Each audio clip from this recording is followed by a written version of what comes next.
I would like to call to order the Winthrop School Committee meeting of Monday, October 20th, 2025 at 6 p.m. This meeting is being held in the public hearing room in the Town Hall, 1 Metcalf Square. It is also being televised live. May I have a roll call, please? Ms. Leonard? Yes. Mr. Lettieri? Here. Mr. Matucci? Yep. Ms. Petrie? Here. Mr. Carrington? Present. Ms. Barry? Here. Ms. Powell? Present. Please rise for the Pledge of Allegiance.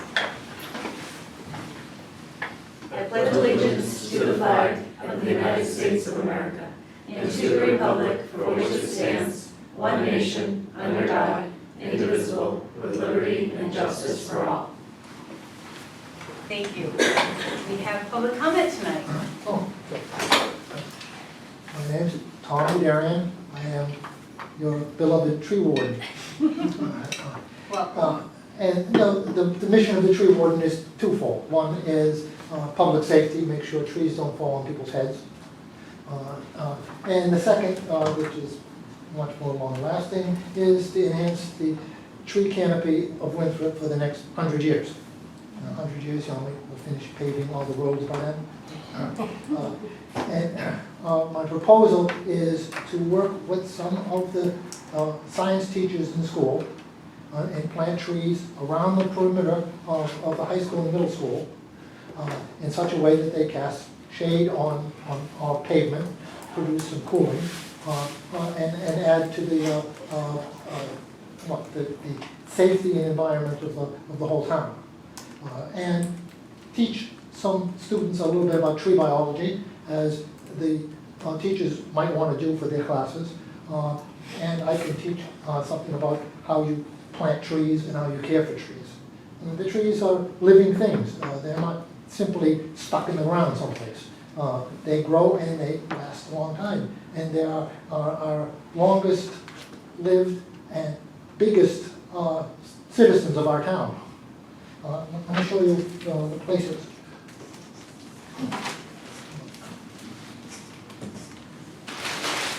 The trees are the green dots I stuck on. So how can I show this? They can see that. So it's 20, right? 20. What is We've had a conversation about this, and Mr. Darian thought it would be a good idea to share that information with the school committee from his perspective, because he's the expert, and I certainly am not. So just to back it up a little bit, there's a proposal to plant trees around the middle school, high school surface. Some of that property belongs to the school in theory, and some belongs to the town. It all belongs to the town in essence. But we do like to all be on the same page in terms of what's being placed on the ground if it is on school property.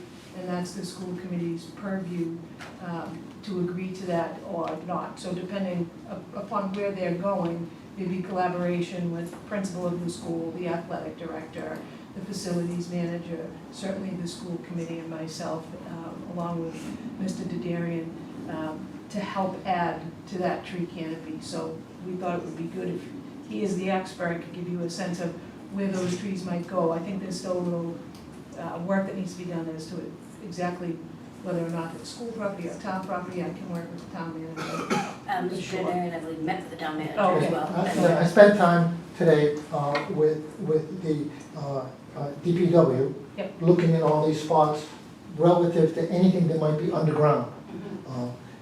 The irrigation system is around these places, so I will mark the spots. Then we'll go back and look at the particular spots where we would dig in reference to the irrigation pipes, so we don't break them.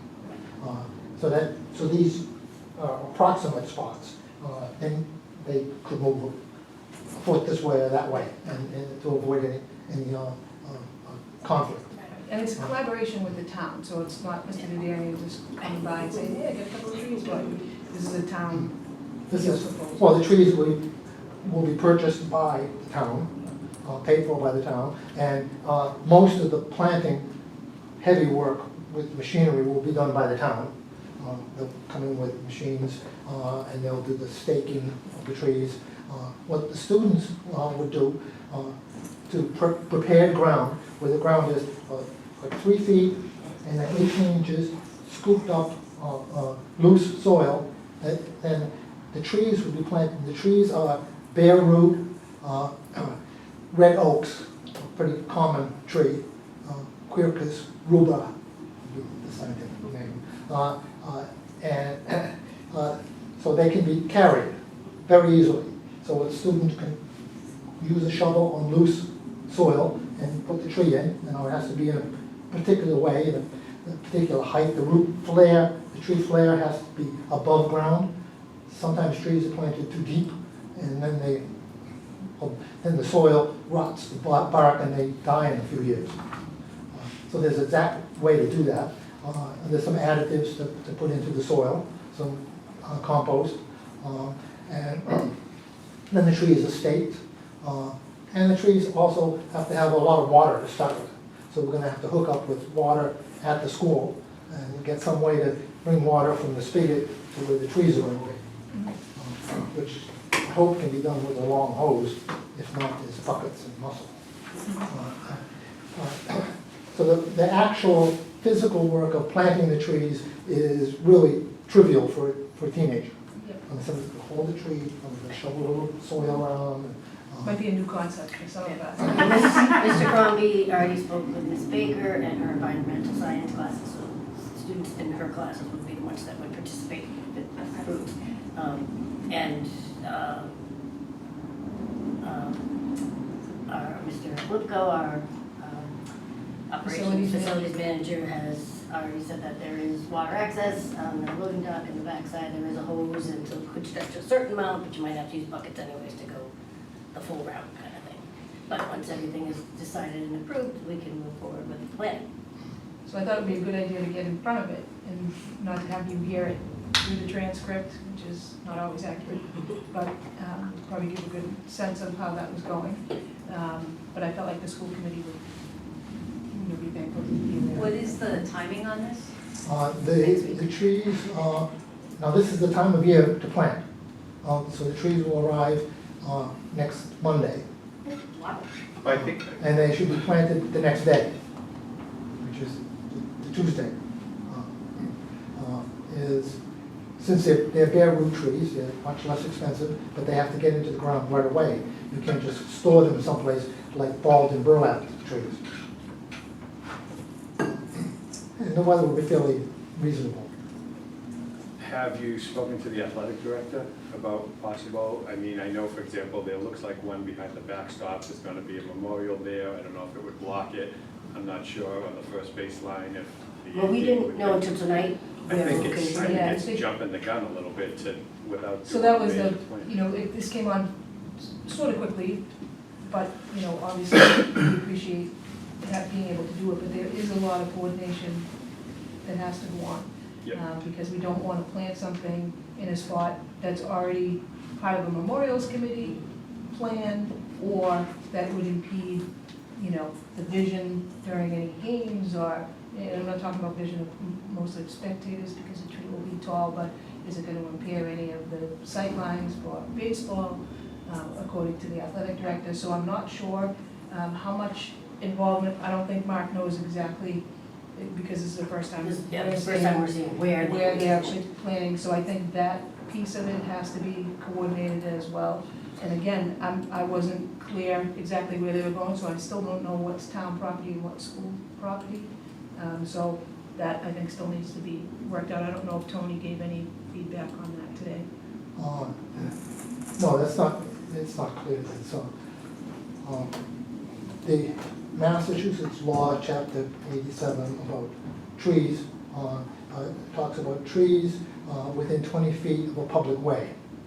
Yeah. And all these trees are within 20 feet of a public way as public trees. Yeah. And of course, we should do things that don't interfere with other public functions. Right, right.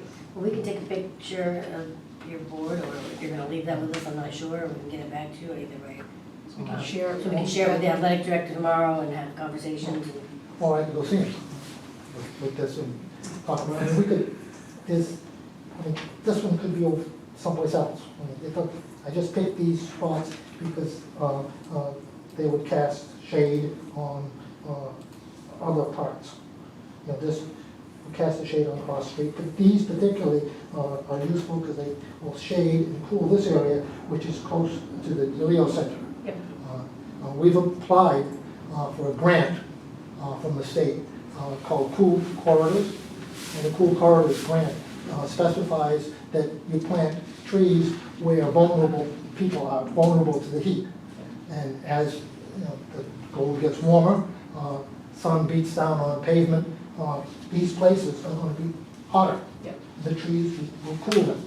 The trees also mitigate water runoff, so when there's a sudden downpour in the summer, a lot of water hangs on the leaves and then slowly drips down. So you don't have a rush of water into the storm drains. There were other questions? Yeah, I think just a Jim, quick question. Just, Yeah. I mean, I applaud you for the effort. I think it's fantastic. I think you know, you could always use more trees. And I think it would be good to have a little thought with maybe a few other people, especially in that area. I mean, for example, between the ditch there, right, between the football field and the golf course, there were trees that were planted that haven't done well. So maybe, you know, maybe replacing some of those would be a good thing too. You know, I think you know, it's an awesome idea. I just think it's. Where's the spot, you mean? Thought. If you're looking down where you have one tree, I think, on the, at the bottom. Near the white arrow, way down, near the white, no, total opposite side of the page. That's not a tree. Oh, it's not a tree. Okay, that's not a tree, but right over here, there were trees planted that did not take root Oh. at all. That could definitely use attention. So I think there are areas that, you know, I definitely think the AD should have input on this, depending on, you know, what might happen in the future if there's turf planned or, you know, memorials or whatever. You know, I think this. I'll tell you my secret plan. I see the 4 trees at the bottom where the parking used to be for the golf course there. Yeah, Yeah, yeah, there are some beautiful oaks right here. there are. And And I these- just don't know what the plan, we should just make sure that there was no further plan of putting parking back in that area. Because we closed it off there, right, so there was no parking there now. Just to confirm that that's, I mean, the worst thing possible we could do is to have to take a tree out after, so. I think I applaud you for your effort. I think it's- My secret plan is next spring, put trees in this area, particularly like Veterans Road. But that's it, and there's only so much the DPW could do at a time. Okay. So your next step then is, this needs to go to the town council? I don't know, to be 100% honest, I would definitely, I'll talk to Tony, talk to the town manager tomorrow about it. I talked with Tony about this. Yeah, Right. He he said, spoke to Tony before he reached out to us. Right. yeah, Okay. So, Yep. yeah, Tony is well versed in, Steve Calla is well versed in this. And they're game for this. But it would be important to talk with the athletic director to see if there's some plan for something. yeah, I can get in touch with him tomorrow and certainly give him a copy of this. My concern with him would be the one behind the backstop here, and then these 2 here, only because of the activity that takes place in that spot. They have batting cages and movable items that need to be there, and also he'll want to double check with Steve Cal that all the work that gets done on that field, that there'll be no, you know, like you said, no interruption with the water and, the Also, water and. access from maintenance equipment. Yeah, Yeah, and the how water- they get in there. The water got shut off today, Mhm. so we'll see after that. So we can reach out to him and then get back to you, and I'll circle around with Jim as well to make sure that there's no other, you know, like you said, you hate to have to put something in and then somebody comes up with a reason why it shouldn't be there, but it's because we didn't consult with them. And I don't know all the inner workings of how, when you plant trees through the town, how that gets approved. I don't know those approval processes, but I feel like the committee should be aware, certainly, so we can be thankful for, you know, for the vision for doing the work. The usual process is between the DPW Yep. and the tree board. Yeah. So where it does have spots on what I would consider school property, and there's always a look back to see if it's school property or not, just to make sure that the staff that's responsible for those areas has some input or knowledge before it gets done would be great. Okay, so, I can visit with the athletic director as soon as tomorrow. Okay, I will call him first thing in the morning and reach back out to you to let you know if he wants to meet with you directly. But we'll send him a picture first so that he's aware. So we'll get back to you Okay. tomorrow by, I would say, by the Want to shoot a quick picture of this? I think Laurie just Yeah, did, I she just has did. one, so that'll be I good. just sent it to you. Oh, Okay, okay. well, perfect, well, thank you very much. Thank you very Yeah, much. Thank you. We'll be in touch with you tomorrow. This was fun. Thank you. Thank you. Excellent. I just picture a maybe graduate 40 years from now with grandchildren. Yeah. I planted that tree. Yeah. No, it's great.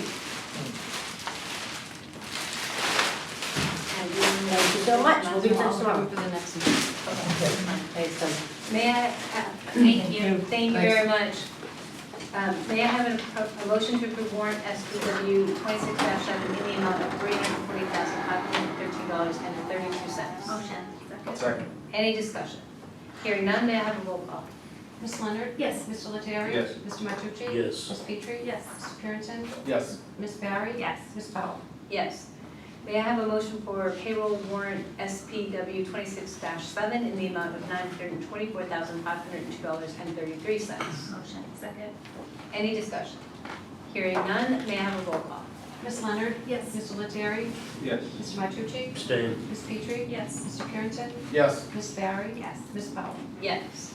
And may I have a motion to approve prior year invoices in the amount of $7,356.65? Motion. Second. Any discussion? Just that this is an ongoing, usual and customary practice, sometimes quite annoying, and I understand that, but we do plan for it. Do we have to update the amount that's listed in the minutes? It's different than It the, says 15 cents. You have an addendum. Oh, Yeah, there's an extra $200. Well, I see this, but I just was looking at the minutes that I say it's 200, 200 is something different, but I just didn't know if you had to update the minutes for next week, or for next meeting. No, I'm gonna change that for you. Yeah. But this is the one that we're approving. Yep. Okay, without further discussion, may I have a roll call? Yes, Ms. Leonard? Yes. Mr. Lettieri? Yes. Mr. Matucci? Yes. Ms. Petrie? Yes. Mr. Purinton? Yes. Ms. Barry? Yes. Ms. Powell? Yes. And we have a short collaborative update. We do. So Shore Collaborative, for those who might not know, is a educational collaborative serving children and adults with very special needs. They have a few locations, but we meet once a month to act as their school committee, as their board. We did include the latest newsletter in the packet, so if you're reading through it and you have any questions, feel free to ask, but they're celebrating their 50th year. So, that would be nice to mention. Excellent, thank you. Do we have any homeschool applications? We do not. And then personnel. personnel, we have no appointments or new hires. We do have one resignation, an ESP from the Cummings School, who has taken on another position in another district unrelated to education. So we would like to post that and fill that position. We have no retirements or postings. Okay, and under new business, we have the school committee list of acceptable colleges. Yes, so Laurie's going to talk about that a little bit.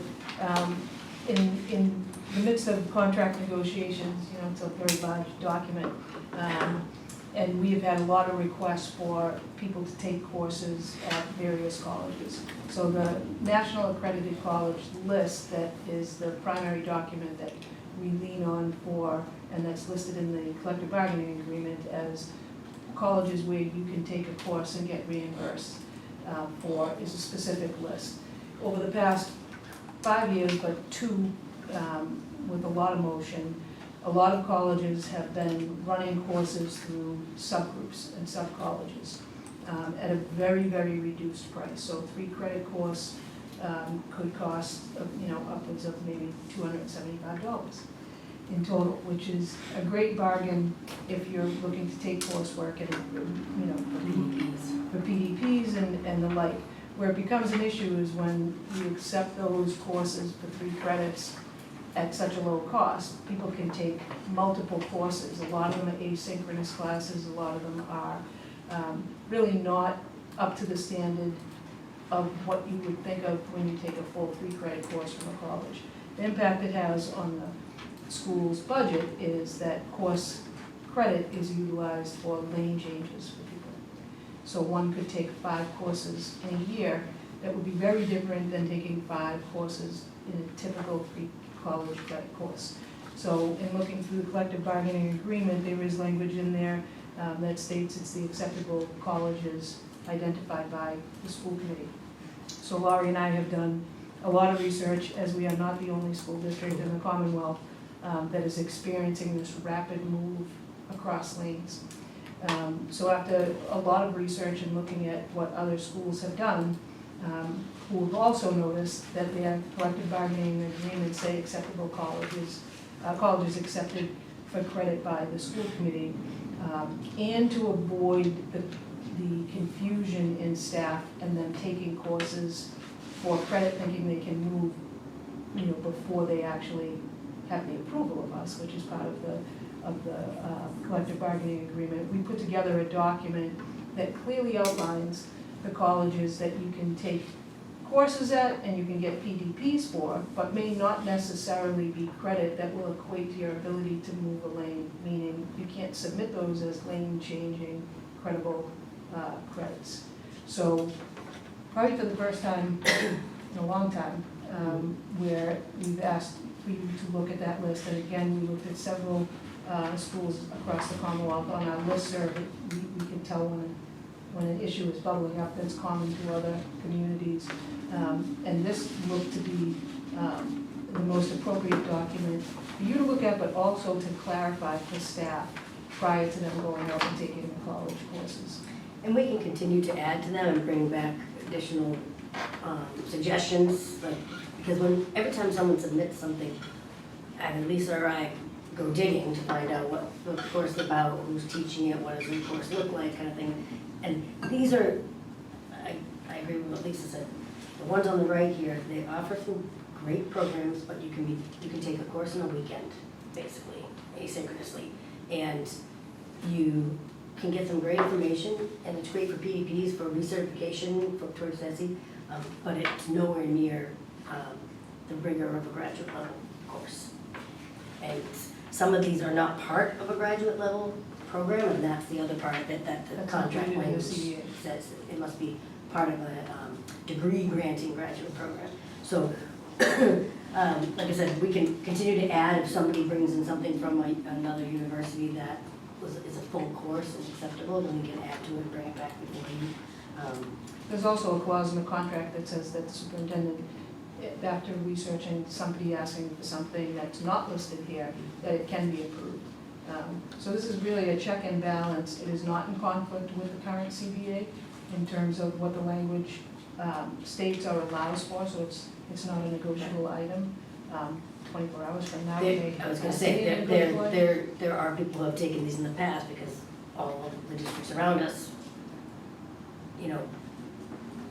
if you take a course at this, for example, one of these courses, I think it's the Learner's Edge one. You can take the course through them, but then you can pay an additional fee to get the credits through another college. So a lot of colleges are doing it right now, and I know for a fact that the American College of Education does it for some of these PDI classes, but it has to be very specific courses within that college that are acceptable. Like these ones over here are not acceptable, Pueblo. Yep. I think that's on there, right? So we would have to Yeah, Colorado State Pueblo. Yeah, we'll be able to let the staff know in a letter, in a form letter to them, that up to this point, we're not taking anything away from anybody who's already been approved and has already received that benefit. But moving forward, this is the clarity on that benefit, and then you can determine yourself how it will affect you, but it will give us a stronger, direction in terms of approving lane changes for people moving forward.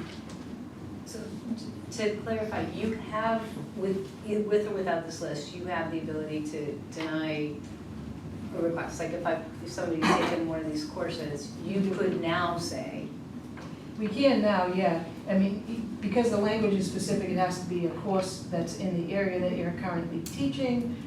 It has to be directly related to the field of study that you're in. It has to be by one of the accredited colleges that are listed.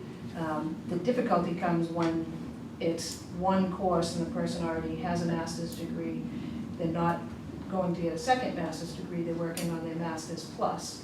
And they're taking a 3-credit course in something, and you can tie almost anything to what you're doing. But is it a rigorous course that is similar to those that this benefit was put in place for to begin with? And so that's what this document will do, is clarify that for the staff, and just keep all, every day we're getting something. And it's very difficult you have to go back, you have to look at the college, you have to tie it in. Is it an accredited program? Is it a degree granting program? It's an inordinate amount of time between Laurie and I that we spend doing this. And you make mistakes. You don't want to give something to one person and then say no to another. So this will clarify it, make it equitable across all. And I think what a lot of the assistant superintendents on this list I've been finding was that you would see something coming in from American College of Education, or you would see something coming in from Endicott or somewhere like that, but they're just granting it.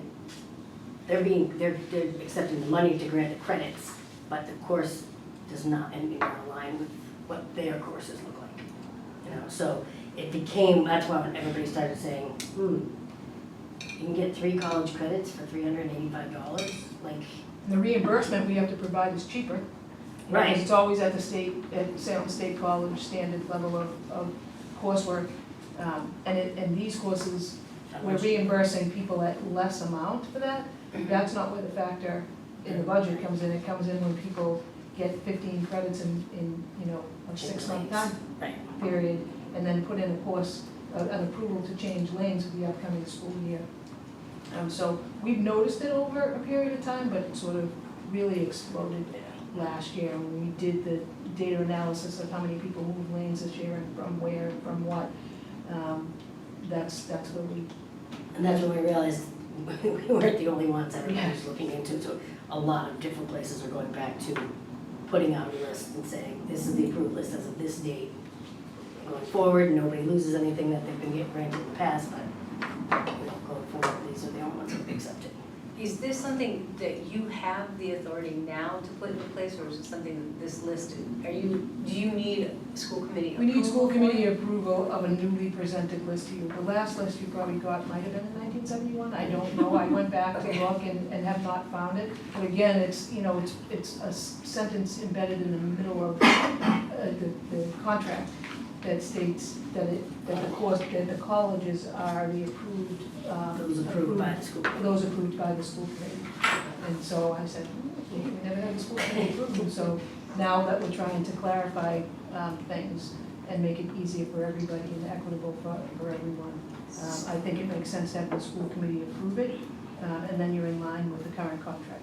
Okay, so if we approve this list, then somebody else comes to you and says, I have this course that's not on the list, you would not need to, would you need to come back to No. us, or you would have the? I have the authority to do it through the CBA, but again, if it became a common school and we look into it and find out that it's a rigorous course, it's lined up with a typical college, 3-credit course, then, we would come back to the school committee with that, to add that, and then we keep updating the document. Okay. Then for the purpose of discussion, may I have a motion to approve the list as presented by the superintendent? Motion. Second. Okay, discussion. I think that this list adds a little bit of flexibility, because it does say in the contract that it has to be part of a credit, a part of a degree Degree granting program. And I noticed that with some of the programs on here, it says like this is not a university, but it allows, so I think you're added some flexibility here for the staff, which I appreciate. It's had a lot of work put into it, I can tell you that. We've been pondering this since the middle of last school year. But really, other superintendents and assistant superintendents have also caught on, so there's been lots of discussions, this is not something just being done by Winthrop. Any further discussion? All those in favor? Aye. Any opposed or abstentions? Motion passes. On to public relations. I didn't get anything so far this year. I do want to make a comment on the Shore Collaborative stuff. Thank you, Zach, for attending and going there. Shore, it has a special place in my heart, so I started my career doing observations at Shore and developed tons of relationships as a special ed director with the staff at Shore Collaborative. They are a public school that has the ability to service students whom we do not have an appropriate placement for at a rate that is less than, and if we were to send a child to a private special ed day school, but the quality of programming there is amazing. I mean, collaboratives are designed to look around the communities, surrounding communities, to see how many people have one child who's requiring this type of classroom. The other benefit is that child who otherwise would have been serviced as one student in one classroom is now with a cohort of peers who are like he or she, and they create relationships and friendships, and they're close. We can get to do collaborative, depending on the traffic, in a very quick turnover. We have 6 students attending the collaborative now, I believe 6, if my mind serves me right. And we're very pleased and always have been with the services. The communication there is excellent. So thank you for being the voice there, back and forth now, that's appreciated. You're welcome. And that's all we have for public relations at the moment. The other public relations committee. I have one.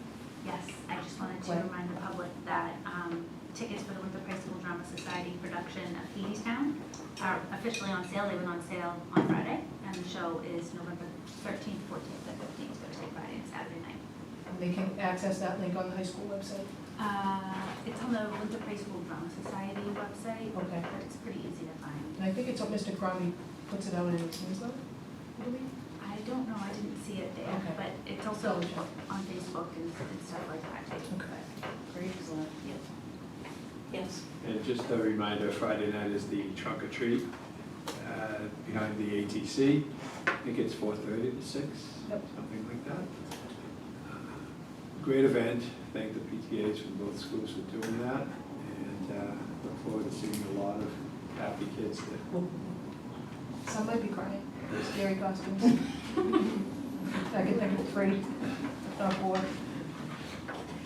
And with that, I would like to have a motion to go into executive session with the anticipation that we will adjourn immediately following. This is to discuss collective bargaining. And the chair has determined that it would have detrimental effect on the bargaining or litigation to be a public body, so declared. Motion to go into executive session. Second. May I have a roll call, please? Yes, Ms. Leonard? Yes. Ms. Lettieri? Yes. Mr. Matucci? Yes. Ms. Petrie? Yes. Mr. Purenton? Yes. Ms. Barry? Yes. Ms. Powell? Yes. You're in executive session.